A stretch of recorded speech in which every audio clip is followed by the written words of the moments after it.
It's my great pleasure to welcome you to this session. Just a brief word of explanation. The Blavatnik School, as hopefully all of you will know, is a school of government committed to thinking about how research and evidence can be used in an applied way to improve the services that governments deliver and ultimately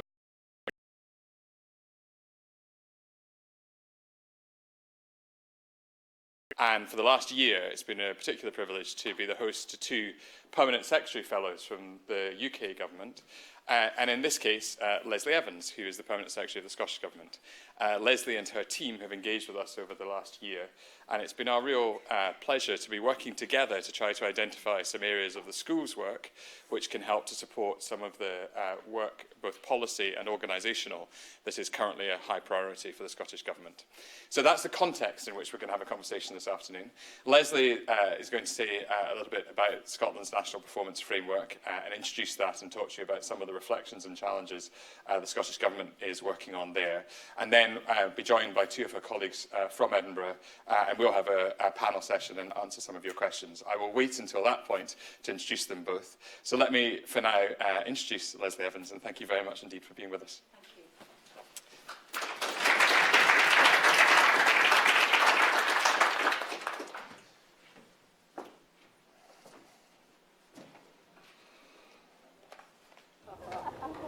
You said you wanted to do it. I'll be dead easy, mate. Jank. Definitely be easy, mate. I'll shoot you a text later. Just don't forget the gear, right?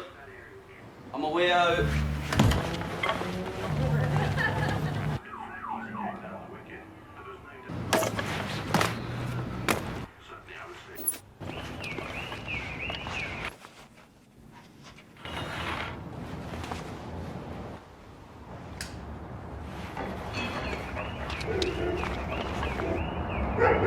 Come on.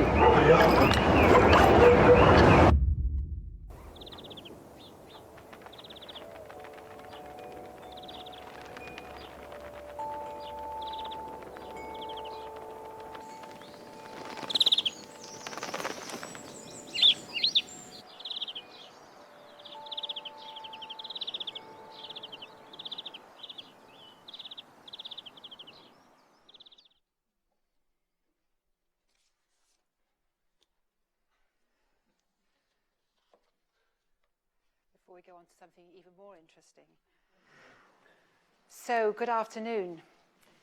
Kindness and government? Really? Well, today I want to talk about the role and values of government, including kindness, in what is an increasingly uncertain world.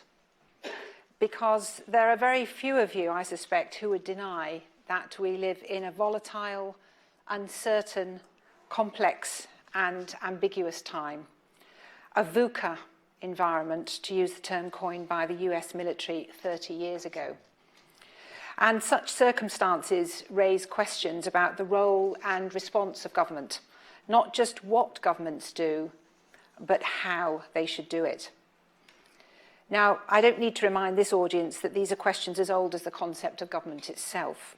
And I don't intend to give you a lecture today on the philosophy or history of government, because there are those of you in the audience who could do that far better than I. But the answers to those questions of the what and the how of government are about time and place, about circumstances and culture, all the contextual conditions, if you like. So unsurprisingly, I'd like to root a perspective on those questions in the recent and current Scottish context, one dominated by constitutional and economic upheaval. Over the last 20 years, we have seen a referendum on devolution in 1997, which led to the establishment of the Scottish Parliament in 1999. We have seen the development of coalition governments, followed by the rise of the Scottish National Party, bringing them into government for the first time in 2007, where they've remained for the last 11 years. Firstly as a minority administration, then as a majority, and now as a minority government once again. And we've seen an independence referendum on Scottish independence with a turnout, interestingly, of 84.6%. That included 81% of socio-economic group DE, which is unheard of, and 75% of all 16 and 17-year-olds, because they were given the vote as well. And resulting in a relatively narrow 55-45 split against independence. We've seen, of course, changes at Westminster, the referendum on exiting the EU, which has played out very differently in Scotland to many other parts of England in particular. And we've been through the economic crisis of 2008 and what is a slow and fragile recovery. Underneath these seismic changes have been other tectonic shifts, those that are perhaps even more significant.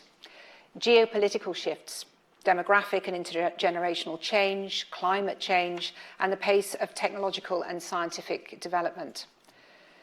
Alongside these changes, as in other countries, there are continuing and deeply entrenched economic and social inequalities that restrict the life chances of far too many of Scotland's people. It is worth remembering that for some people and for some sectors of the population, life has always been VUCA. So how should government, at whatever level, respond to these shifts and ongoing challenges?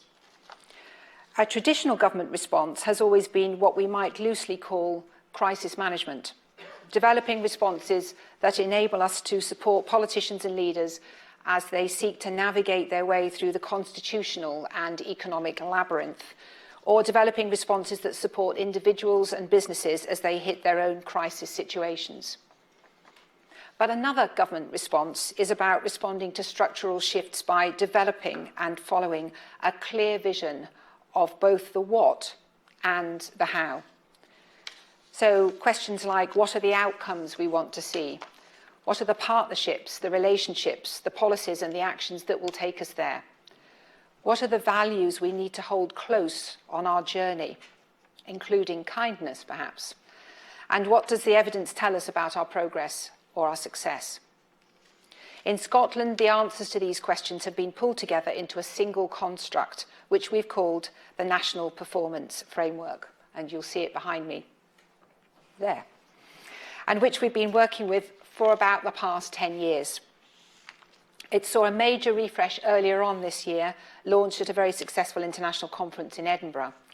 And this refresh has involved widespread engagement with the public, with the citizenship of Scotland and stakeholder organisations, all focusing on the Scotland people wanted to see. Quite simply, a focus on outcomes and the National Performance Framework has changed how we do government in Scotland, in policy terms, in partnership terms, and in the leadership, management and culture of our organisation. At one level, the National Performance Framework is simply a colourful picture, either a cog or a flower, depending on your preference, which brings together a clear statement of our purpose, a description of the medium to long-term outcomes that we want to see, 11 of them we have now, and indicators that will help us know if we're moving in the right direction. The latest iteration also sets out our values, and that is a very important part of the how. And when here I say our purpose, the outcomes we want to see, and our values, I'm not just talking about the Scottish Government.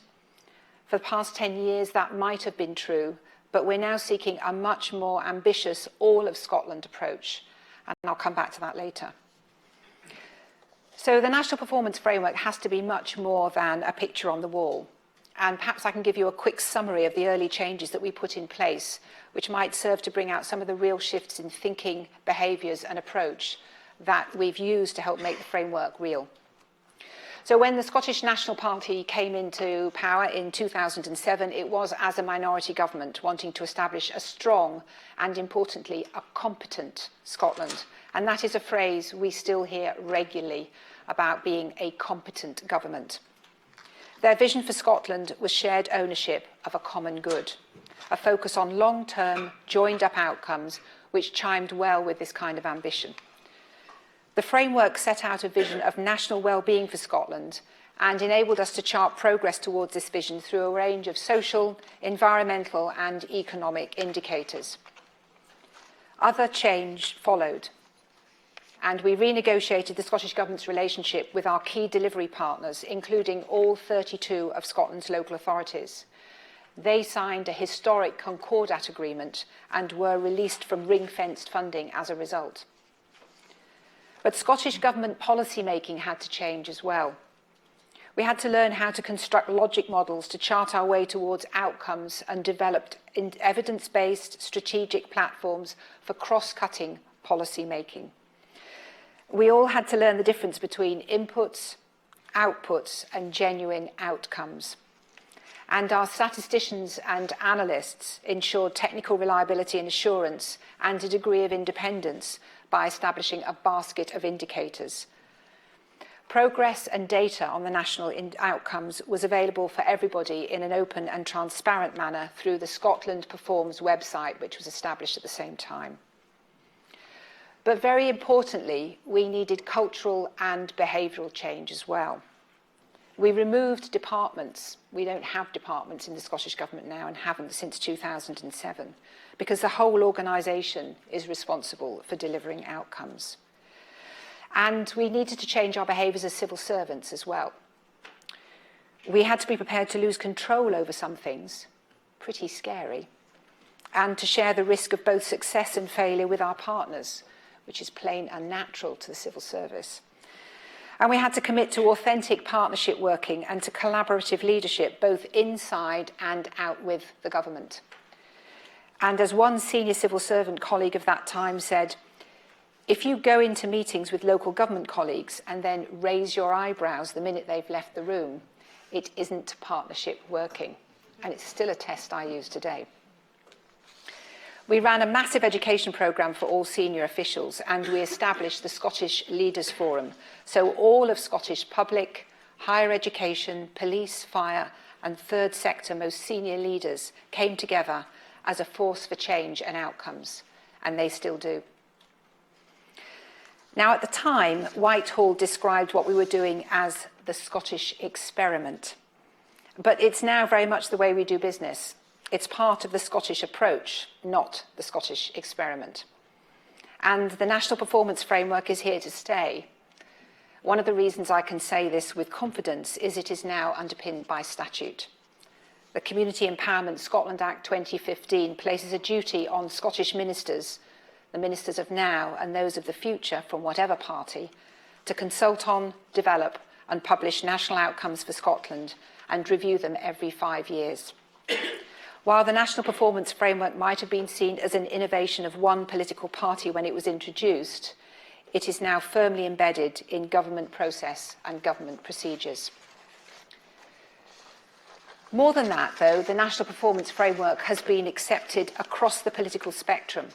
So there is genuine cross-party political support, both for the concept of an outcome-based approach and for the specific outcomes contained in the framework. And the legislation does two other important things as well. It places a duty on all public authorities to have regard to the national outcomes in carrying out their functions.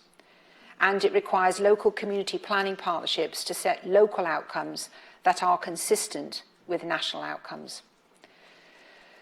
This means that we're already beginning to see a line of sight, a golden thread, if you like, from cross-party political vision to practical implementation at both the national and the local level. Of course, this could all easily fall into a bit of a tick box exercise. But for the National Performance Framework to evolve into not just a whole of government approach, but into a whole of Scotland approach, requires contributions from all parts of society to make the vision set out, as you see it in the framework, a reality. And this means a real partnership working, one which is absolutely critical to the delivery of outcomes. At an international level, this refreshed framework now reflects the Scottish Government's commitment to human rights and the United Nations Sustainable Development Goals. And that's an important part of working with Civic Scotland, and also gives us a clear deadline of 2030 to help inject urgency into what we're doing. Focusing on outcomes is not just the right thing to do, it's the necessary thing to do.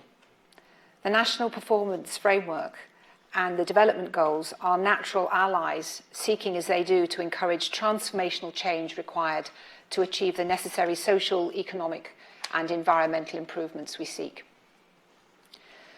The National Performance Framework has already led to different policy choices. The past 10 years have deepened our understanding of the very important connections between economic growth and public health, between the economy and the significance of strong attachment and nurture in the early years of children.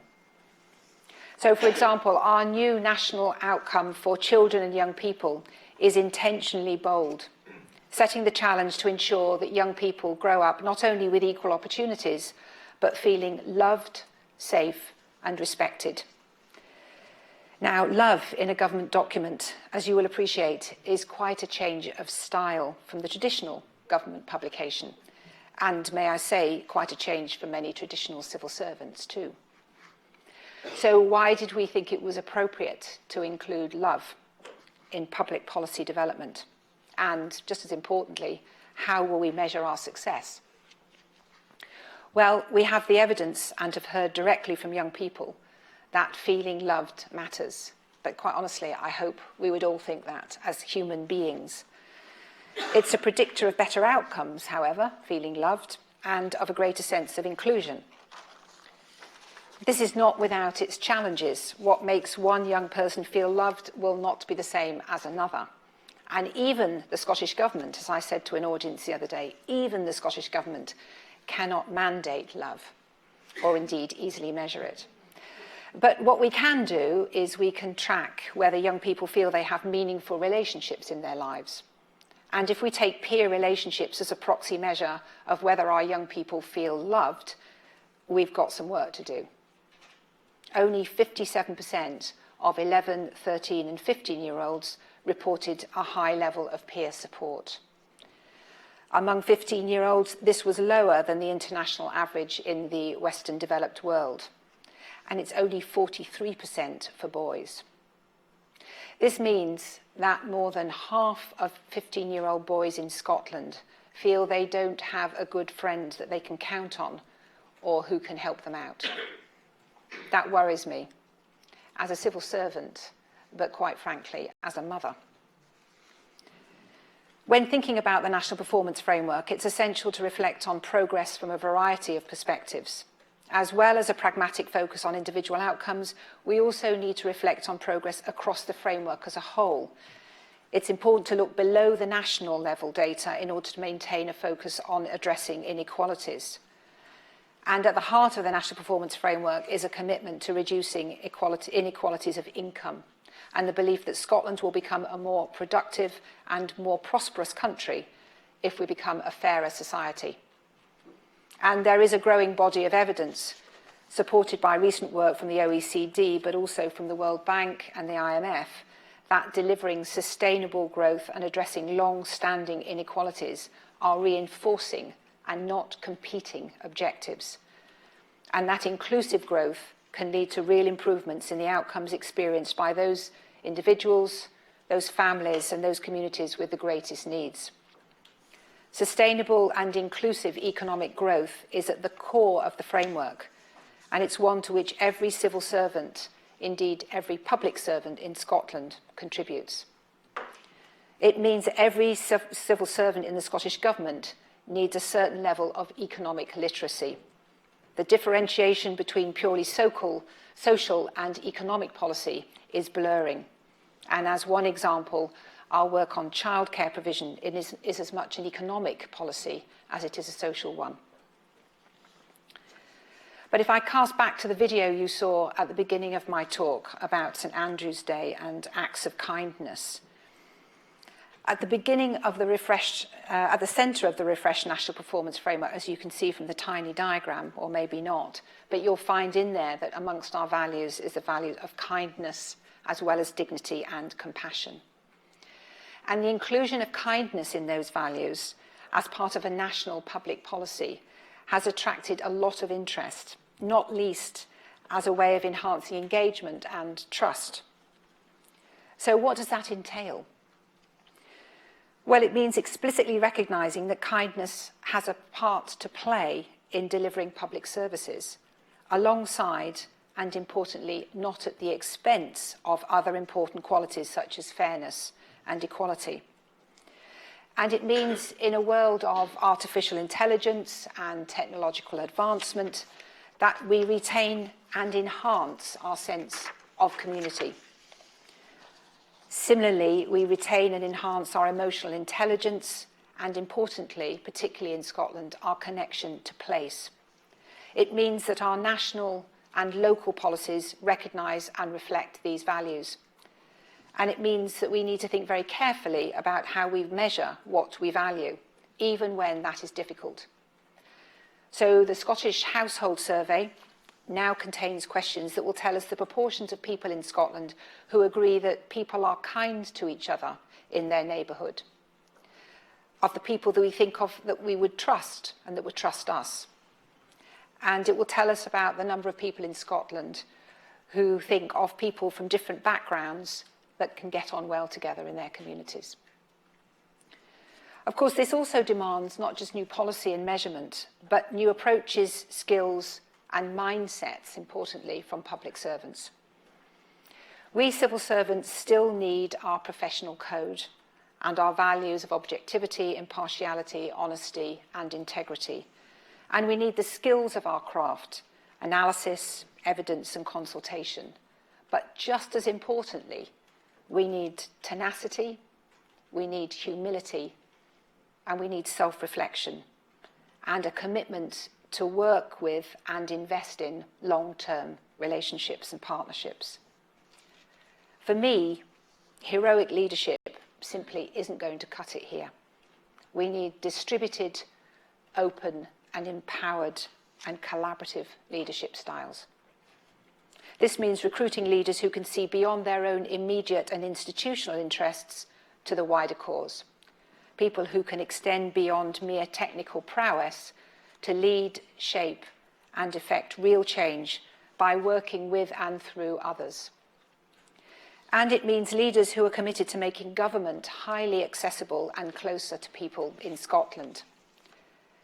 That means leaders who listen and who seek out voices who are not necessarily traditionally heard, and making that their habit. As a young person said to me the other day, those of us in public services in Scotland should just shut up and listen. Enough said.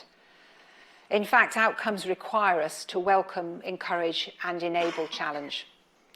The UK government's recent Chilcot findings are applicable to all of us in the public sector here, because they're about embracing challenge, about inviting challenge, and ensuring that everyone can challenge, including having sufficiently diverse thinking in the room.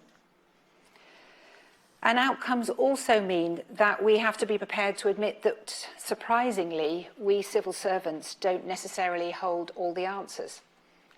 But that, seriously, is quite a tough call for us, given our history and our traditions in the civil service, particularly at a time when both staff and the public seek simplicity and crave certainty. So this distinguishes the way we work in the Scottish Government as civil servants. We value the strength of personal interaction and shared leadership. We understand the need to learn together, to share and to celebrate successes, and importantly, to look after each other in tough times. And we do. So where do we go from here? Well, let's be clear, the National Performance Framework is world-leading in its aspiration and comprehensive approach. And that's not just a Scottish assertion, but the view of the OECD as well. However, the OECD recognises, as do we, that working on the edge means confronting some pretty critical questions and challenges, and many of those still remain. For example, in the first instance, we know we need to further shift our regular work and governance processes towards outcomes, like our annual programme for government or the budget or the spending review. And we need to create better mechanisms to surface and confront trade-offs and prioritisation processes, more consistency in evaluating what works, and better quantitative and qualitative evidence on our progress. We also need to recognise that if we're going to move to a whole Scotland approach, we need to develop a wider ecosystem that is not dependent on central government for its sustainability. That will be a challenge to our traditional patterns of accountability and where legislation places such clear responsibilities on the Scottish Government to propose and to report on national outcomes every 5 years. But the view of government as steward or custodian of the National Performance Framework, curator, if you like, to use a term of art, I think that can help with that. We have very much benefited from the help of colleagues here at Blavatnik, and I'm very grateful for the team here for stimulating and challenging our thinking. It's helped us to think about how to develop a fit-for-purpose accountability system with well-functioning scrutiny mechanisms, and that's still work in progress. But we believe this work will help us also achieve 3 objectives. Firstly, increase the visibility of the line of sight of activities and contributions from the local to the regional to the national level. And I don't know about in England, but regional governance is becoming increasingly relevant in Scotland, given the nature of some of our policy and delivery challenges and collaborative structures such as the city region deals. The second objective is to support and promote short-term decisions being taken with longer-term consequences firmly in view. Always a challenge with ministers. And thirdly, to invest in and to support learning routines focused on improvement and our better use and more consistent use of data. Of course, it would be odd if I were to speak this afternoon and not mention Brexit and the VUCA consequences of Brexit, its financial, economic and constitutional consequences. And these could be seen as a real risk to the framework and the outcomes approach. But that's the actual point.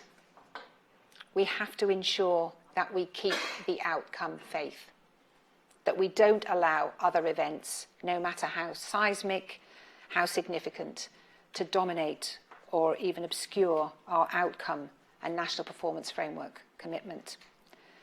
This includes looking at the impact of and readiness for Brexit through the lens of the national performance framework, which is no mean challenge, but one we're undertaking.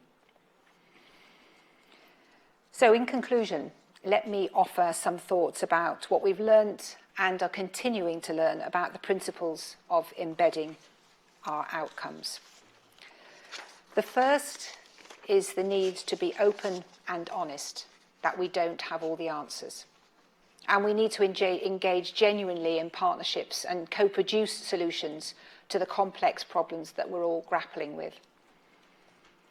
Secondly, we need to realise it's okay to feel uncomfortable and that we should not be afraid to experiment and try out new things, even though that will heighten the risk of failure.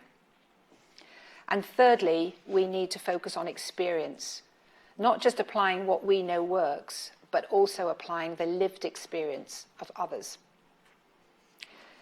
None of this is rocket science, particularly not to this audience, but applying it in a volatile, uncertain, complex and ambiguous world is challenging. It's difficult for teams and for individuals, and it's difficult for government.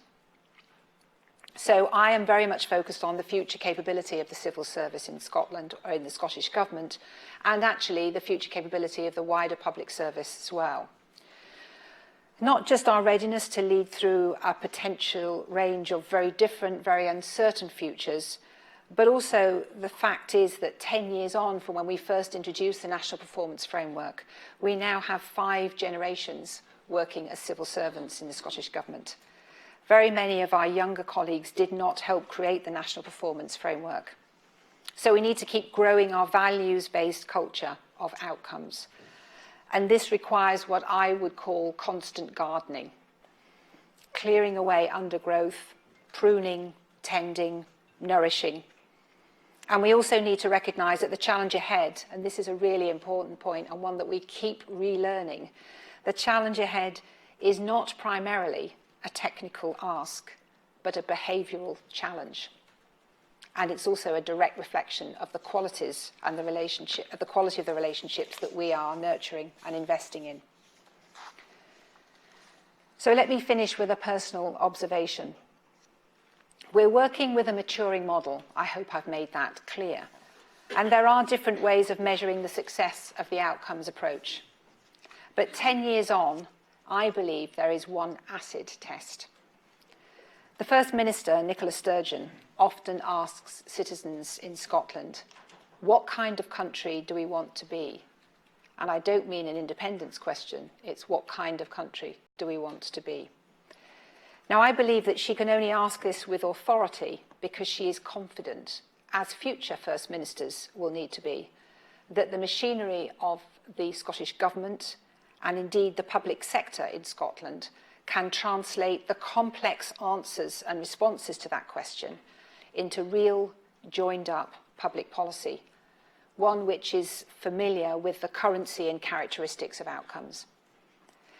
That means co-producing, crafting, and supporting implementation of policy which reflects real people's lives with all the complexities, all the messiness, all the risk, and all the interdependency that we know real life entails. If we're to succeed and continue to enable Scotland to flourish with a stronger, inclusive economy and improved national well-being, then the answer will always be outcomes. Thank you.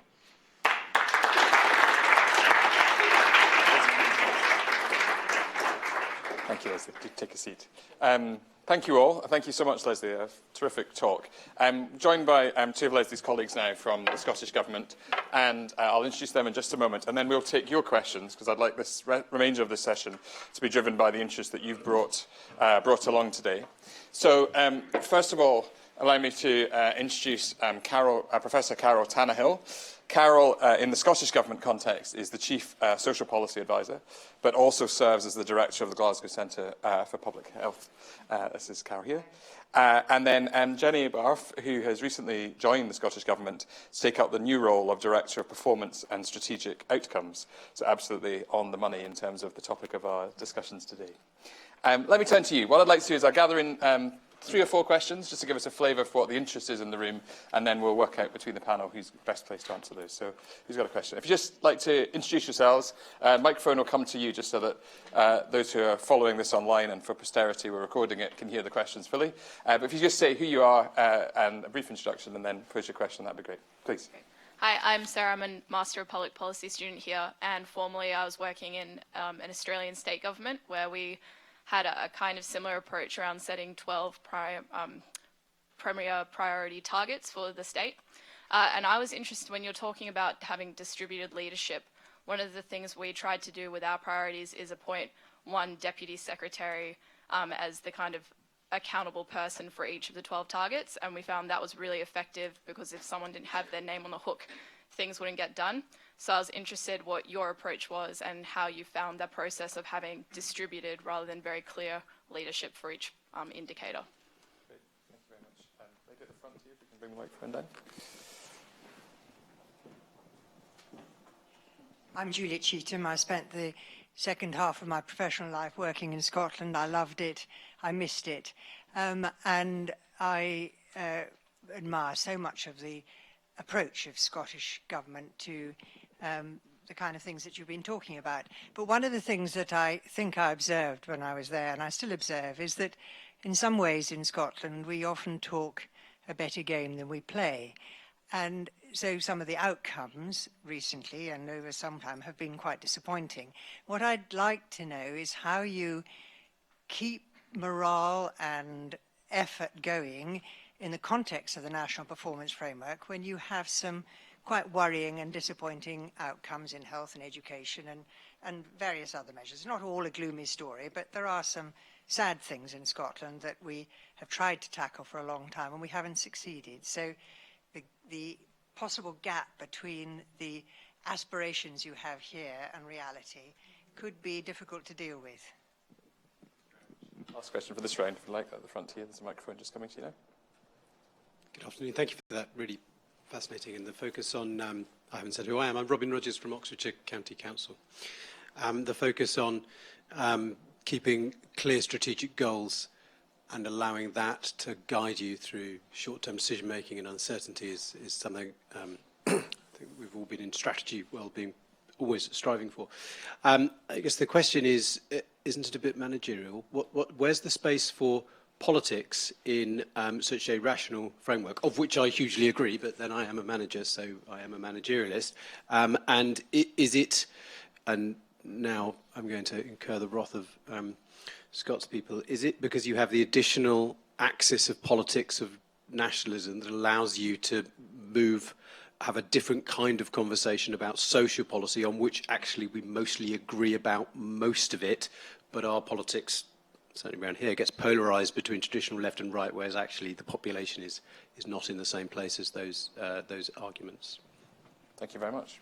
Great. We'll take those three just now, and plenty of time to come back to further questions. Who would like to talk a bit about distributed leadership and accountability? Do you want to kick us off? Then I'll leave my colleagues to fight over the other two if they like, and we can maybe dip in and out. So really a very relevant question about how you look at accountability and the points of distributed leadership. Now, I think two things I would say about that. The first is, this is a very live point because I'm in the process, we have agreed, the Director Generals who report to me, so the senior civil servants, the most senior civil servants in the Scottish Government, should have their name attached to at least one outcome, in some cases more than one outcome. And that is a particular kind of role, which is not that every possible indicator and everything else leads to them, but they have a collaborative leadership style, but still a point of responsibility and accountability on all of that. So we have done that previously, but we're now following that through in the performance management process. So I have a deep dive, as it's called, with each of my Director Generals into the outcomes for which they're responsible to lead on over every few months. We're also looking at how that develops into the talent distribution and the talent development of the pipeline of people that will come in and outside of the organisation, to be able to be confident and competent in that role. But the second element of that is that all really is dependent on a contribution of data analysis underpinnings and evidence underpinnings, but also trust, very importantly. And trust not just between the Director General and those to whom they report, but actually their colleagues, because most of the time they're going to be asking other Director Generals or other Chief Executives in local authorities or people who are running the health boards to be able to ensure that they trust and understand the relationship that exists with them spearheading the responsibility for the outcomes. The other thing I would say before I pass on is that there's also quite a deal of clarity within the Cabinet Secretaries as well about, and the Cabinet Secretaries is the name of the most senior politicians around the Cabinet table. Slightly different in the UK government, I know, but the equivalent of the Secretaries of State. Their roles in leading on the outcomes and the interdependency that exists between them to ensure those outcomes move forward and that we progress on them. That's also very clear as well. So there is both the civil service performance element of it and leadership role within it, but there's also the role around the Cabinet table too.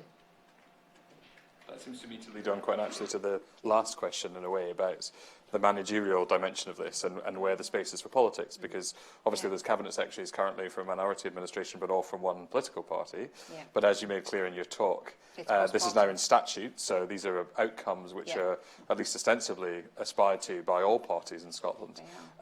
So you know, between you, I wonder if you have a view on that last question about, you know, how is it that the things that are contested and fought over maybe in other political environments have been agreed upon in a material sense across parties, and what's the political space? Because Carol's been the one responsible for taking it through the parliamentary process.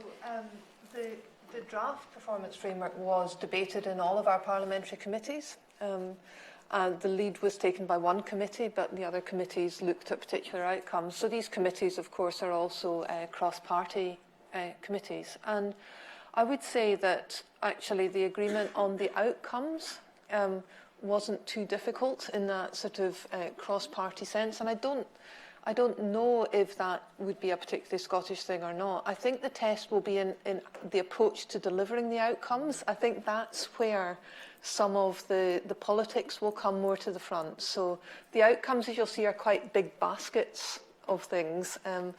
But you could deliver them in all sorts of different ways, and a lot of them involve some quite complex trade-offs within them. So I think it will be in the approach to delivery that the politics will probably come out a bit more than it did in terms of agreeing the outcomes themselves. But the debates were quite challenging, and there was, the issue about measurability was very evident in those debates.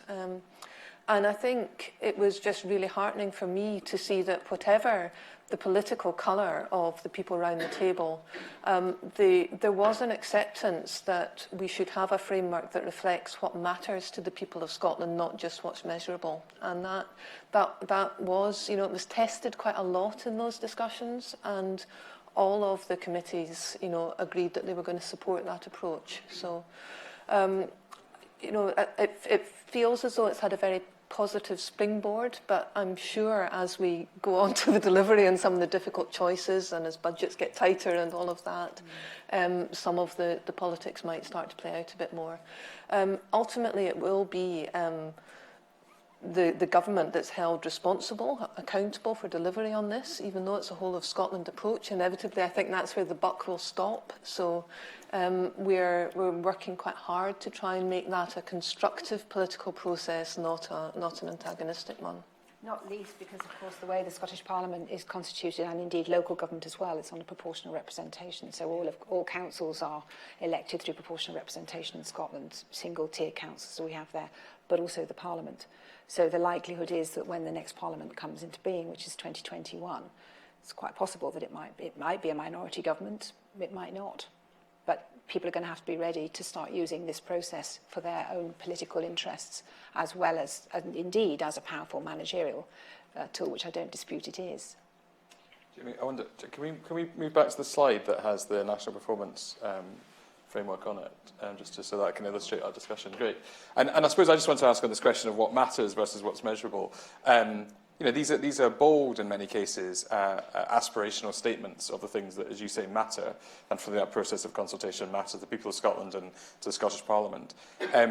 Which of these has been the hardest for you to translate into something measurable? Because ultimately, as a statement of what matters, they're great. But the accountability mechanism, which is in a way the thing we're now sort of talking about in terms of parliamentary scrutiny and other aspects, rests a little bit on trying to build a common consensus about what it will look like if success is achieved. And which areas have proved the most challenging and hardest in that regard? So we're doing a lot of work on the community's outcome. What would the nature be of a community, a place, where people feel included, empowered, resilient and safe?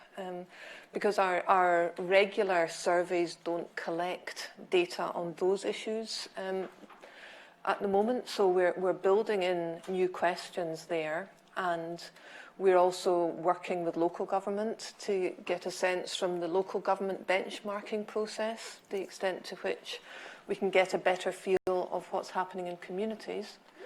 Of the others, what has been particularly challenging in terms of measuring, well, loved, as Leslie said, is one that we've focused on.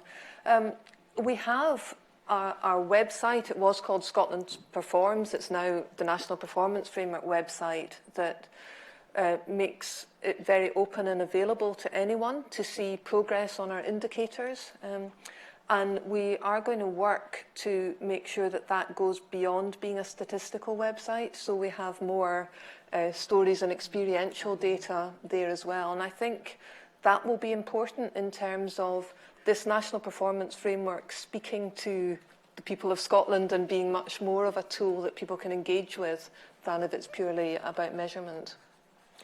Could I go? Yeah, just go to I think it was it Julie? Is that right? Yes. So I think that's a really pertinent question, and I think you were asking about morale, about how people, what I would call, keep the faith in this, but despite some of the issues where things are not always going well. And I think that actually, this is what helps people to maintain, the National Performance Framework is what helps people to maintain focus and to maintain commitment, because at any time, events, dear boy, will happen, and boy, do they not half happen. But there also are bumps and frustrations and really, really difficult things to change along the way. But if I talk to and hear from my civil service colleagues, and actually other public sector colleagues, some of whom have been down to Blavatnik to talk to us about their role in this, their point is, if we don't have a joined up outcome focus, we're never going to get over some of the really difficult issues that are constantly coming up and showing that we've still got a long way to go within Scotland. And a lot of that is to do with poverty and inequality, as it is in the cities throughout England as well, I'm sure, and certainly is in Wales. If you're not joining up your public policy infrastructure, intent, measurement and effort, then you've got less likelihood of being able to tackle those problems, which are in fact often statistical demonstration of much earlier issues that have taken place either earlier in life or earlier in experience. So, health is the obvious one, where a huge amount of the work that we're doing in outcomes, including one of the ones that was mentioned by Carol, is to do with prevention. Massive amount of intent and effort and policy and money is going into early years because we know that the health benefits, let alone the calls on the public services for police, social work and all sorts of other things, are reduced by a heavier investment of the right kind in preschool, particularly quality of care and also learning. So my view would be, and others may disagree, that the morale point, and we get very high levels in our people survey scores about why it is people come to work for the Scottish Government and why they love their work. They're passionate about it, and many in the public sector are, is because they feel that they're doing the right thing and they've got a long-term joined-up approach to some pretty deep-rooted social post-industrial issues which are not going to be resolved by a 1 or even a 2-year insular or silo approach to it. And they relish that, but they recognise that it's pretty challenging. So Jennie, you're the most recent recruit, morale boosted by the existence of this, but also, if I understand your job title correctly, somewhat the policewoman of the results. So you're kind of both sides of this question. What's your feeling about it? Thank you. I very, very much agree with Leslie. I think, on a personal level, as a civil servant, having just joined the Scottish Government, it is amazing to have this as a sort of clear sense of vision of where we want to take the country. And it is a very motivating, quite inspiring framework. So I think that whether you had it or you didn't have it, if outcomes weren't progressing, the situation would be the same. This helps motivate and inspire, I think, towards, well, this is where we want to go, and it's not going in the right direction. So let's ask the questions why. Let's try and learn about why we're not making that progress. Let's think how we can improve, how we can learn from others, how we can do things differently. So I think it's a very motivating framework, and as Leslie says, people in general are incredibly motivated and driven by the purpose of their work, and having that purpose set out, which people can sort of see, that's my motivation, that's why I'm here, that's why I'm coming to work today, is really, really positive. Can I just add a tiny bit on the politics question? Because I think that there's a huge amount of space in this for politics. As Carol said, there's a lot in here. It's very high level. And actually within this, in terms of the how, there's a lot of space for different approaches to how would you stimulate the economy? How would you create a more inclusive economy? But there's also choices within there and trade-offs within there when you're thinking about how to use a budget and a constrained budget in terms of, well, who? So who matters the most? Within the disaggregated data, are we thinking more about the disabled? Are we thinking more about women? Are we thinking... there's all sorts of examples. So there's a lot of choice within this about how to achieve these goals and sort of who matters the most within these goals, which are deeply political questions. So as Carol says, the politics will come out and does come out through those choices as they're made through budget, through policy-making process, strategy, design and such like. So just to say, I'm in front of the equivalent of the Westminster Public Accounts Committee next Thursday. And believe you me, there's plenty of room for politics and political questioning in that context on the basis of the National Performance Framework. Let's go to another round of questions, if we may. So at the back, two folks sat next to each other. If you just, one of you want to take the microphone and then pass the person next to you, that'd be great. Do introduce yourselves, please. Thank you. My name is Natalie. I'm from Australia. I'm an MPP student. My question might be a bit of a sidebar, or it might be central to the issue, I'm not sure, but I'm curious the level of female senior representation in the Scottish public service. Obviously, your First Minister, Nicola Sturgeon, is very well known. And I appreciate that my question has some pretty explicit assumptions under it in the context that some of the language you were saying in terms of trust and emotional intelligence and even at the words you picked out from the framework, you know, kindness and love. The assumptions that I'm bringing to this come from recent work experience too. I was in The Hague working, I'm a diplomat, working on international security issues, particularly chemical weapons, and you would notice the female diplomats, the ambassadors and the male ambassadors and the language they would use and, you know, I guess the ability to make their points in a persuasive and convincing way. But I'm fascinated by that particular question of senior female representation in your government. Has that played a role in pulling together this national framework, or has it been, you know, ancillary to the process? Thank you. Thanks. Thanks. My name is Michael Rosnick. I'm a student here at Said Business School, and I've been living in Scotland for 14 years. It's my favourite home country, second home country, but my favourite country. So a kind of two-faceted question. How integrated is this framework within the policy-making process, and particularly within the wider impact measurement framework? So you've got equality measurement, you've got environmental measurement. So how integrated is it, and how meaningful, therefore, within the actual policy-making process? Within actually creating the framework, how collaborative has this been within going outside of government? So does this basically represent what you think that Scotland needs, or is it coming also from the wider citizenship groups and the wider public? Great, thank you. One more question in this round, if there's another one. Yes, please. Very much. I'm Donna Dickinson from the Helix Institute here, which is Healthcare Ethics and Law. My question is actually about whether devolution, I know you'd probably rather not get back to Brexit again, but how your responsibilities are going to be affected by the repatriation of devolved powers, as everyone had originally assumed, to Edinburgh or to Westminster. And it's quite clear from the European Withdrawal Act passed this summer that the Westminster government obviously intends to repatriate areas such as healthcare, environment, fisheries, directly to Westminster and not to Edinburgh, to Holyrood. How much does this affect your planning for the future, assuming it goes through? Thank you. Great. Shall I take the first question about, which I thought was a great question actually, about female leadership and language. So it seemed to be a sort of, to cut to the chase, did the women sort this out, is what you're kind of saying, which I have to say no. Disappointing perhaps to you. I mean, there is no doubt that I'm the first female permanent secretary in Scotland. Nicola Sturgeon is the first female First Minister, and indeed her Chief of Staff is the first female in that role as well. So there's no getting away from the facts of it. And indeed, the Cabinet under the current First Minister has been 50-50 always, and she's made that a clear commitment.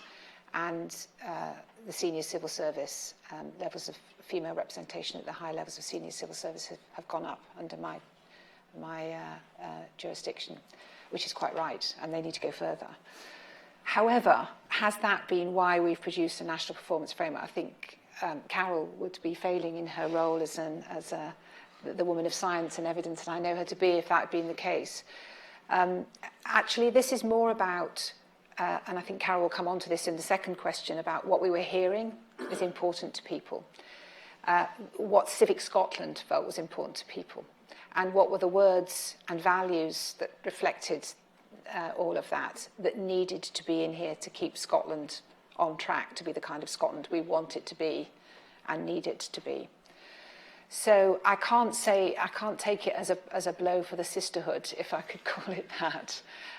Nevertheless, I would say I think it's important that in a balanced and in a culture which is open, responsive, capable, and one based on equality, then hearing those words, hearing those sentiments and thinking, is this important? That's what makes a difference, not whether you've got, and shouldn't be about whether you've got a woman at the head of the organisation or not, but it's the culture and is the active listening that the Institute is undertaking, really hearing what the sentiment behind some of what people are saying is and allowing that to ring through. And that's about getting a kind of culture that is listening to sometimes some of the most vulnerable voices in society and ones that need to have more power in the view of what the country looks and feels like in the future. So I wouldn't say that women are better than men at that. I think that's about whether or not we have the right kind of culture and the right kind of listening skills in our public servants to allow that to permeate and to resonate in the product. Carol, can we come to you on the second, which was a two-parter on how integrated are these outcomes in the overall policy-making process?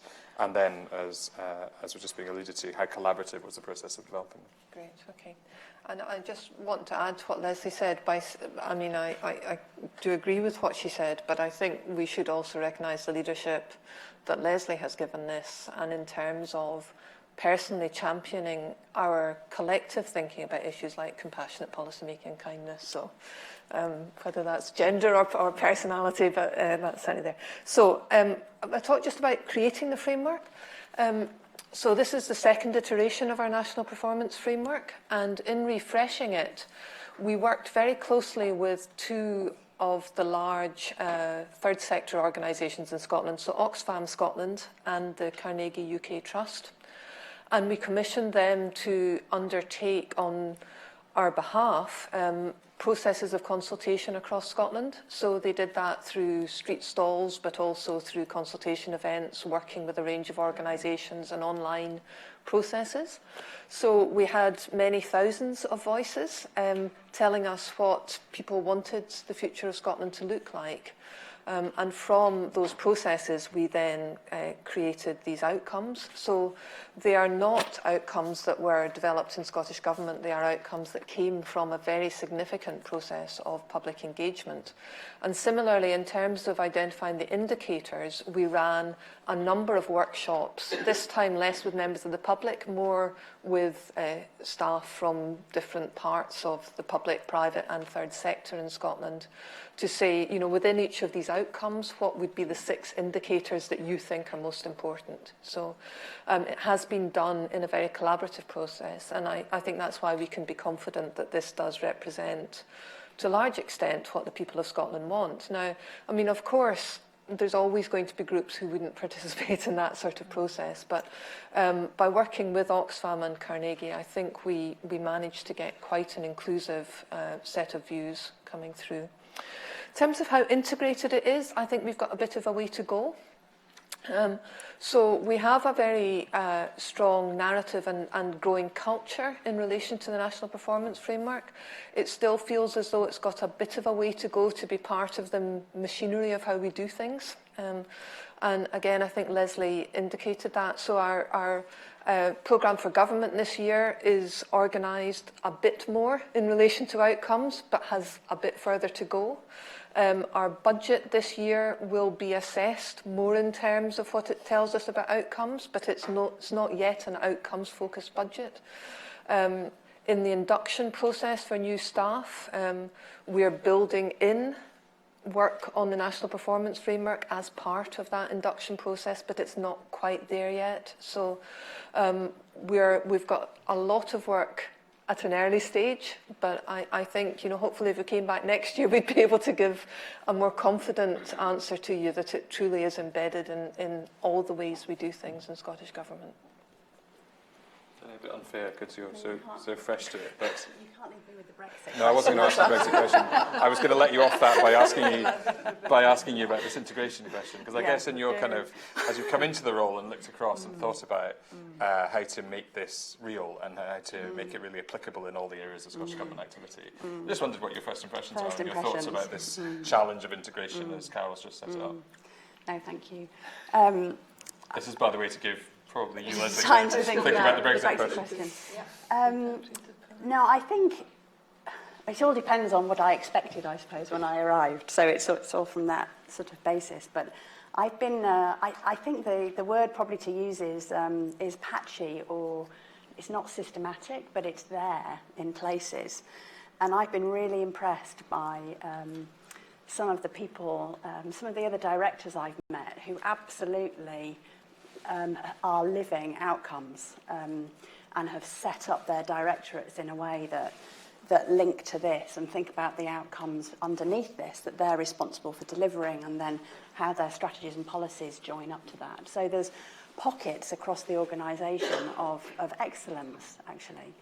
And that's because the organisation's been working like this and building this since 2007. So in some areas, there's 10 years of brilliant leadership and really making this live. So I think, as sort of in coming into this, I think that's really positive, because there are examples of excellence, and that means there's examples to share with others. There's bars that can be set quite high, which others need to start to try and reach. And there's real practicality. We can explain, you know, this is actually how you can do it, because it's been done over there. So people who might find it a bit daunting can learn from others. So I think, so it isn't there systematically, but it is there in some areas. And it's there in some areas in an absolutely brilliant way, which is a great catalyst to start making it more systematic.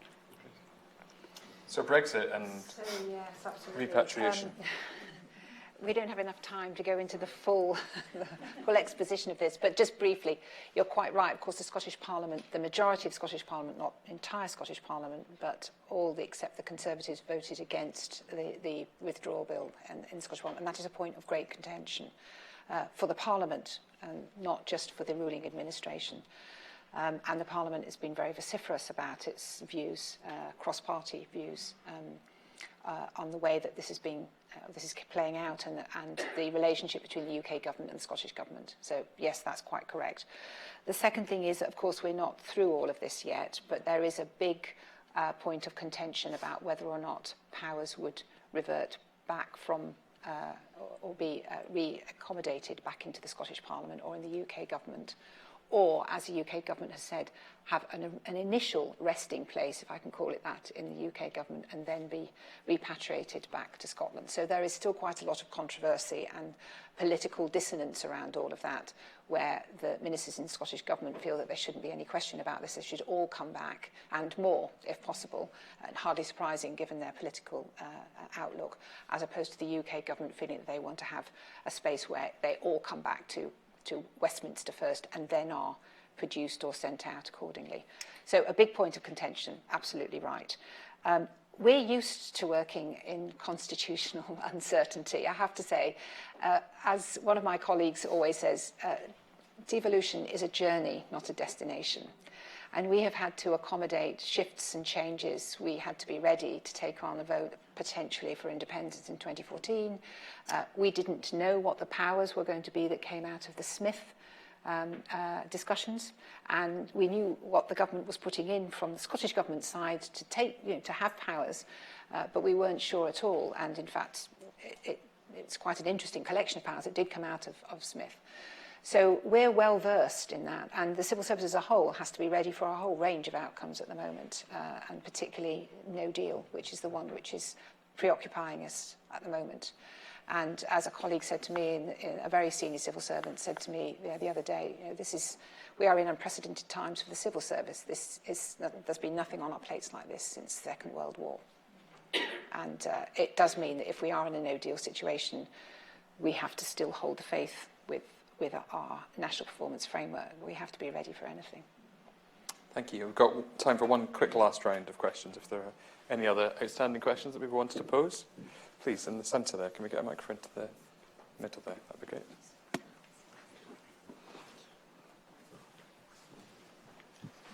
Yes, thank you very much for great talks. I'm a visiting fellow from China.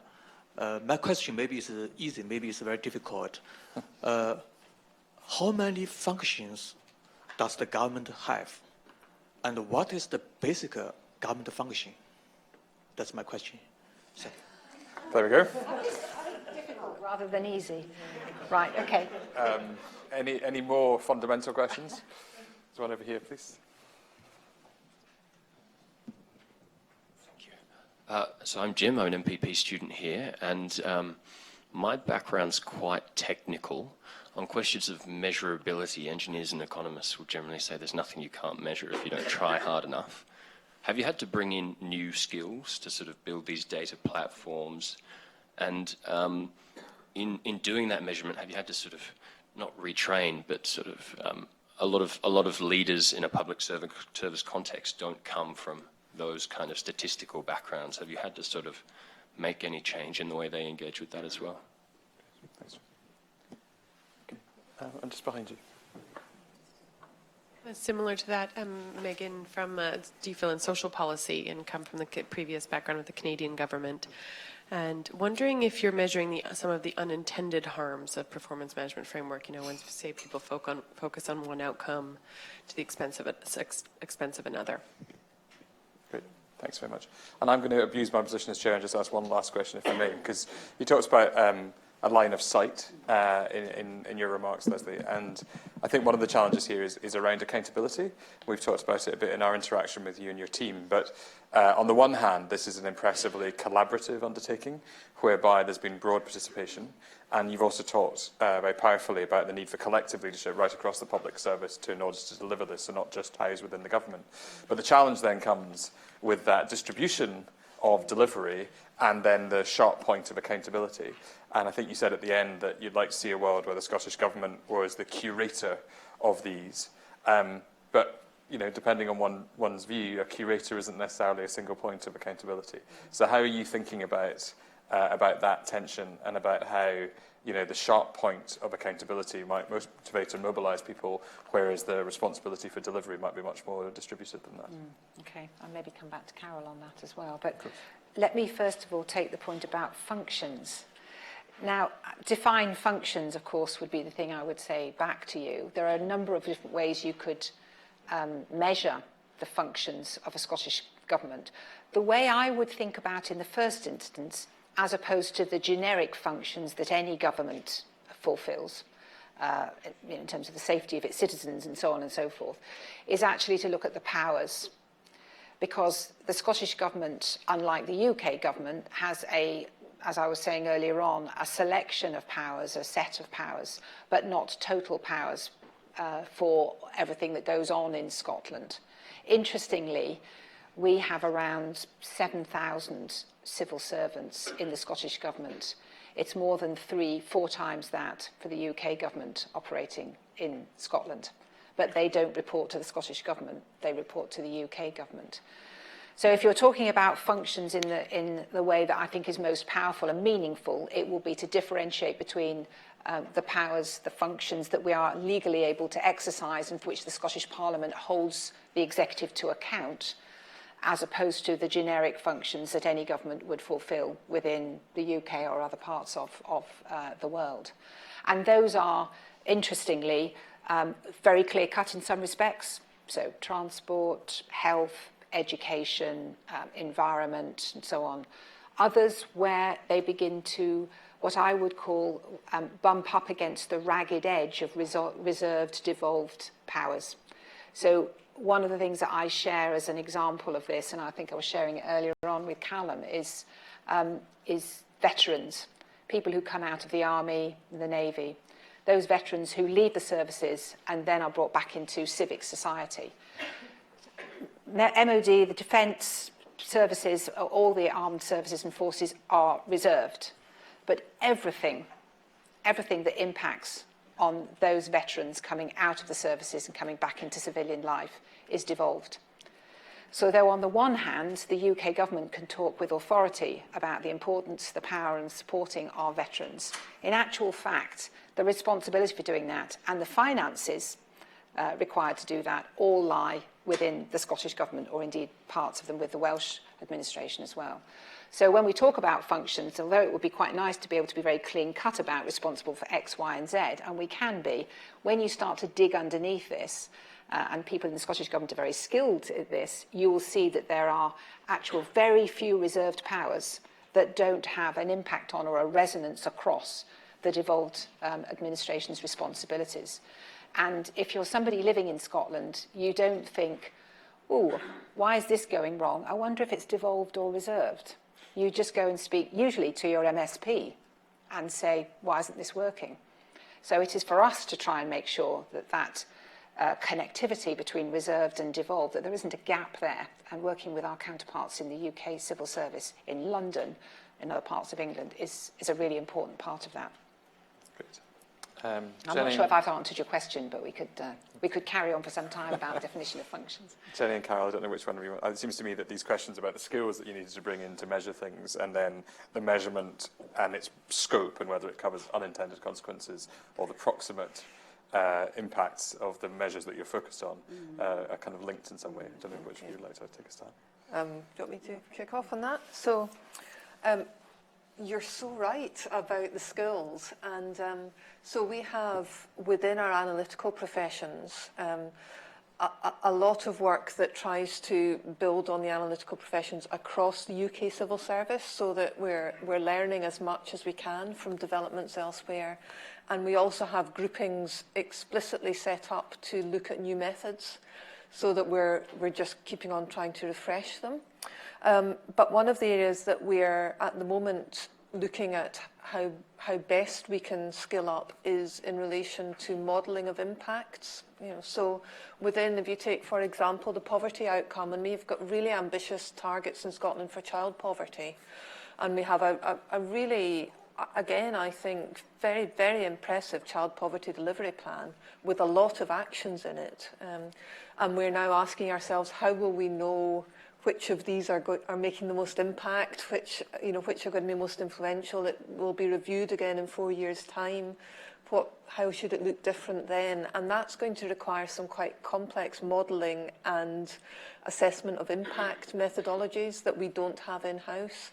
So we're looking at working with some external partners to, not for them to do it for us, because we know we need those skills in-house going forward, but how can we get a relationship so we can develop the methods and then take it on? So we are on that case, but it's really challenging. So if there are any methodologists out here who would like to give us the benefits of your insights, we would really welcome that. That would be great.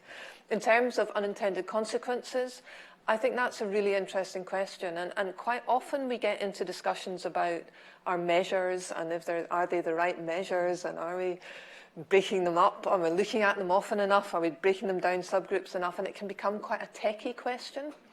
And one of the things that I'm really keen we do is we get better at really thinking hard about what our indicators are telling us. And I have this sort of distinction between the problem space and the solution space.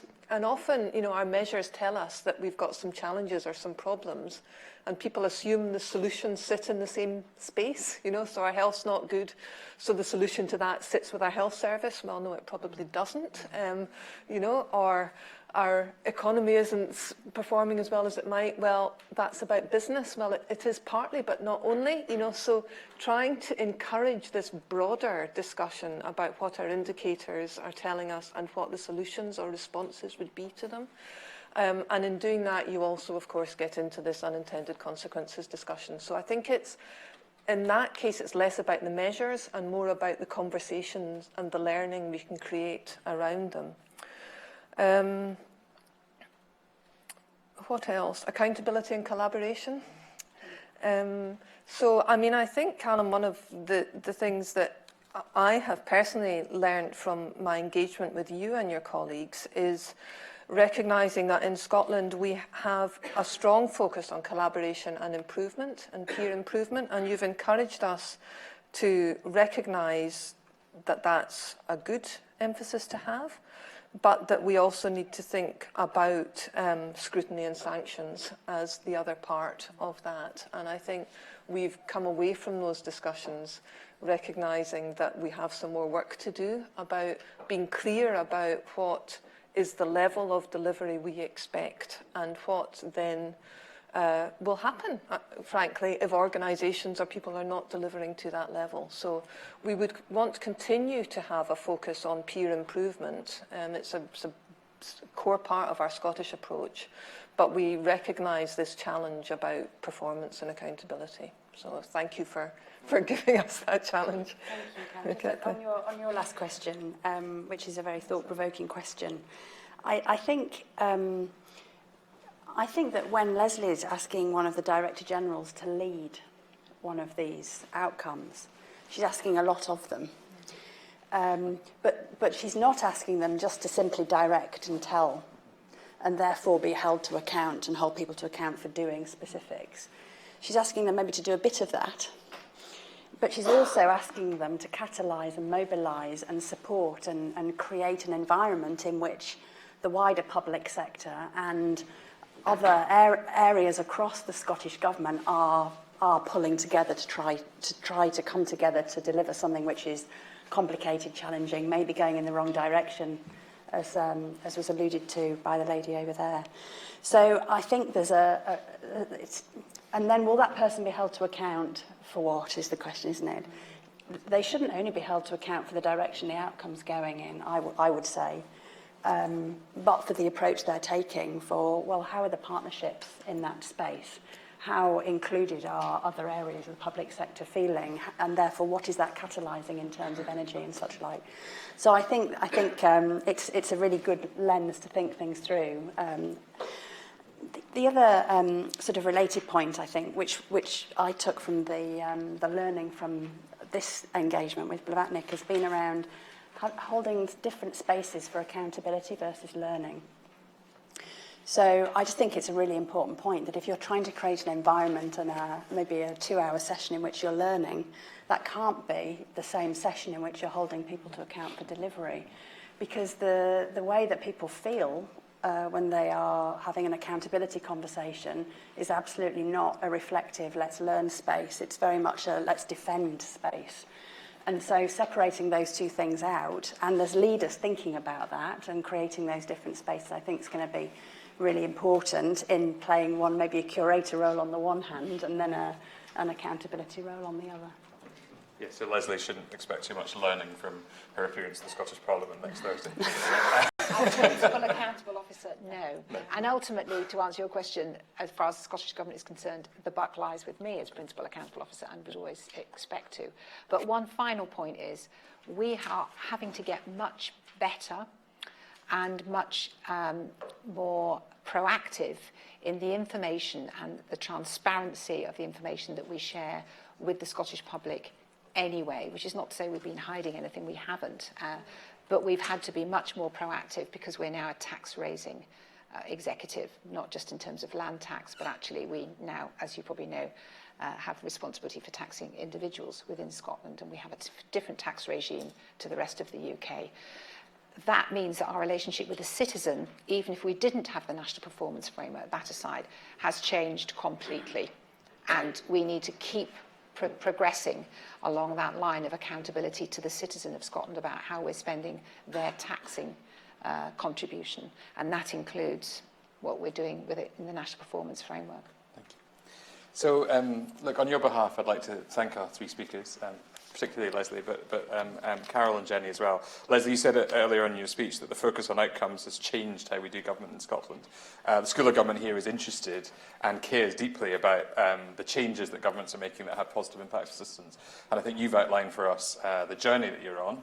And I think everything you've contributed today, but also the engagement we've enjoyed over the last year, have been characterised by you living the value of openness that you talked about. And it's been a real privilege for us to be part of that conversation.